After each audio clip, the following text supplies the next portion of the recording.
మరో అంశం చూసుకుంటే జగన్ భద్రతలోనూ బాబు కుట్ర ఉందంటూ కూడా మొన్న గుంటూరు పర్యటన ఏదైతే ఉందో మిర్చి రైతులను పరామర్శించడానికి వెళ్ళిన వైఎస్ జగన్ భద్రతలో నిర్లక్ష్యం వహించారు.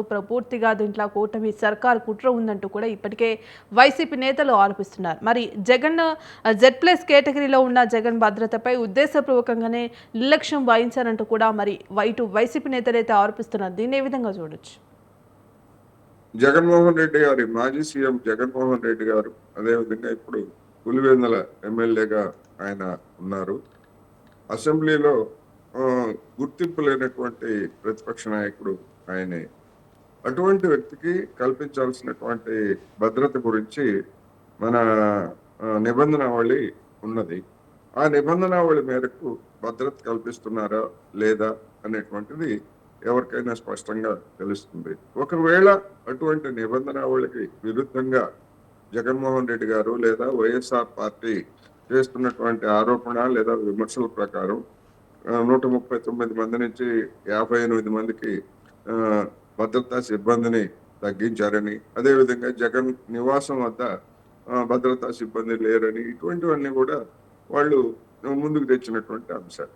నిజంగా అదే కనుక అయ్యేట్లయితే ఆ నిబంధనల మేరకు ఒక మాజీ ముఖ్యమంత్రికి ఉండాల్సినటువంటి భద్రతని అన్అఫీషియల్ గా కావచ్చు లేదా అఫీషియల్ గానే కావచ్చు ఒకవేళ కుదించేట్లయితే దానికి సంబంధించి న్యాయస్థానం ద్వారా ఆర్డర్లు తీసుకొని దాన్ని పునరుద్ధరించుకోవడానికి జగన్మోహన్ రెడ్డి గారికి అన్ని అవకాశాలు ఉన్నాయి. మరి అటువంటి అవకాశాన్ని జగన్మోహన్ రెడ్డి గారు ఎందుకు ఉపయోగించుకోవట్లేదు అనేటువంటిది సామాన్యులకి కలిగేటువంటి ప్రశ్న. రెండోది, వైఎస్ఆర్సీపీ వాళ్ళు లేదా జగన్మోహన్ రెడ్డి గారి పత్రిక సాక్షుల్లో రాస్తున్నటువంటి కథనాల ప్రకారం ఇప్పటికే 2 సార్లు జగన్మోహన్ రెడ్డి గారి మీద హత్య ప్రయత్నాలు జరిగాయి. అందువలన హత్య ప్రయత్నాలు జరిగినటువంటి పూర్వరంగంలో భద్రతను మరింత కట్టుదిట్టంగా పెంచాల్సినటువంటి అవసరం ఉందనేటువంటి వాదన ముందుకు తీసుకొస్తున్నారు.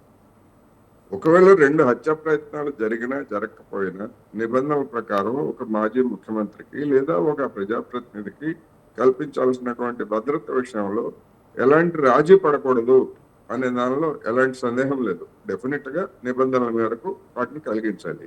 కాకపోతే జగన్మోహన్ రెడ్డి గారి మీద జరిగినట్లు చెప్తున్నటువంటి 2 హత్యాయత్నాలు అనేటువంటివి అవి ఒక ప్రహసనప్రాయంగా మిగిలిపోయాయి అనేది కూడా మనం గమనించాలి. ఏమిటి అంటే వాళ్ళు చెప్పేటువంటి మొదటి హత్యా ప్రయత్నం విశాఖ విమానాశ్రయంలో కోడికత్తి కేసు. ఆ కోడికత్తి కేసు అనేటువంటిది అది అత్యంత భద్రతగా, అది రాష్ట్ర ప్రభుత్వానికి సంబంధం లేదు. విమానాశ్రయాల భద్రత కూడా కేంద్ర ప్రభుత్వం బాధ్యత, కేంద్ర ప్రభుత్వ సిబ్బంది చూసుకుంటారు. అలాంటి చోట్ల జరిగినటువంటి కోడికత్తితో జరిపినటువంటి హత్యాయత్నం కేసులో మరి జగన్మోహన్ రెడ్డి గారు కోర్టుకు ఎందుకు హాజరు కాలేదు అనేటువంటిది ఆయన మీద వచ్చినటువంటి పెద్ద విమర్శ. రెండోది, దాన్ని దర్యాప్తు జరిపినటువంటి నేషనల్ జాతీయ దర్యాప్తు సంస్థ చెప్పింది ఏమిటంటే ఇందులో కుట్రకోణం ఏమీ లేదు ఇందులో అనేటువంటిది కూడా చెప్పింది. మరి అటువంటప్పుడు దాన్ని పట్టుకొని అదొక హత్యా ప్రయత్నం అని దాన్ని ఆవదంతాన్ని కూడా పేర్కొనడంలో ఉన్నటువంటి ఔచిత్యం ఏమిటి అనేటువంటి సమస్య. జగన్మోహన్ రెడ్డి గారు తన మీద జరిగినటువంటి హత్యా ప్రయత్నాన్ని సంబంధించి కోర్టు కేసుకి ఎందుకు హాజరు కాలేదు? మరి ఒక నిరపరాధి అన్ని సంవత్సరాల పాటు ఆయన జైల్లో ఉన్నాడు అనేటువంటిది కూడా మనకు తెలుసు కదా, ఆ కేసులో ఉన్నటువంటి నిందితుడిగా ఉన్నటువంటి వ్యక్తి. అందువలన దానికి అర్థం లేదు. ఆ కేసుని ఆ ఉదంతాన్ని సాగుగా చూపడం అనేటువంటిది అది పసా ఉన్నటువంటి కాదు అనేది నా అభిప్రాయం.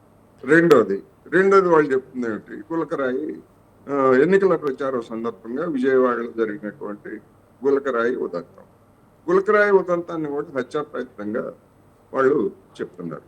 అటువంటి గులకరాయిలో విసర్గం అనేటువంటిది రాజకీయ నాయకుల మీద లేదా ఎన్నికల సందర్భంలో ప్రచారంలో జరిగినటువంటి ఉదంతాలు చాలా ఉన్నాయి. అలాంటి ప్రతిదాన్ని హత్యా ఉదంతం కింద పరిగణ తీసుకోవాలా లేదా అనేటువంటి ఒక అంశం అయితే, సమస్య తీవ్రతను బట్టి అదైనా కానీ దాని వెనక కుట్రకోణం ఉండేట్లయితే చేసుకోవచ్చు.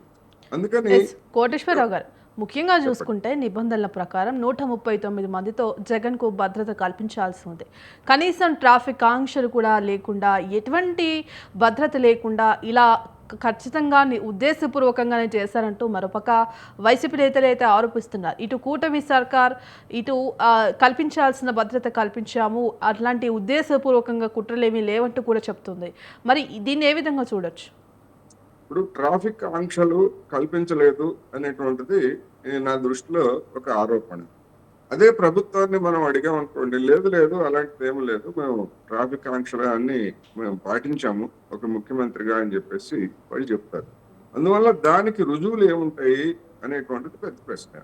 అందుకని ఆరోపణ చేయడం ఈజీ, అదే విధంగా ఆరోపణని తిప్పికొట్టడం కూడా సులభమైనటువంటిది నా అభిప్రాయం.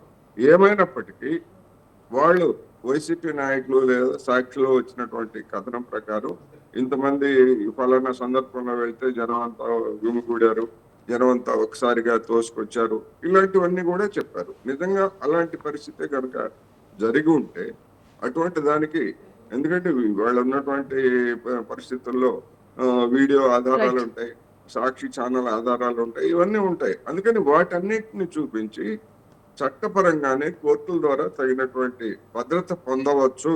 అటువంటి ప్రయత్నాన్ని జగన్మోహన్ రెడ్డి గారు చేయవచ్చు అనేది నేను ఈ సందర్భంగా చెప్తాను.